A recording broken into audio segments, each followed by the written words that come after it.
শেষমেশ কেন এমন হলো আজহারির সাথে? ভিসা বাতিলের পেছনে লুকানো সত্য। শেষ পর্যন্ত যা জানা গেল, সবাই যা ভাবছে, আসল ঘটনা কি সত্যি তাই? বাংলাদেশের জনপ্রিয় ইসলামিক বক্তা মিজানুর রহমান আজহারিকে ঘিরে সাম্প্রতিক সময়ে তৈরি হয়েছে বড় ধরনের আলোচনা। বিশেষ করে তার বিদেশ সফর এবং ভিসা সংক্রান্ত সিদ্ধান্ত নিয়ে সামাজিক মাধ্যমে চলছে নানা প্রশ্ন ও বিতর্ক।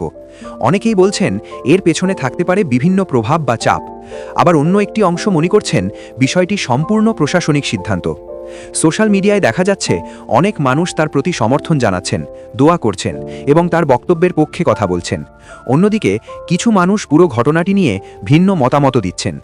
বিশ্লেষকরা বলছেন এমন ঘটনায় সাধারণত একাধিক কারণ থাকতে পারে, যার মধ্যে প্রশাসনিক নিয়ম, আন্তর্জাতিক নীতি বা অন্য কোনো বিষয়ও জড়িত থাকতে পারে।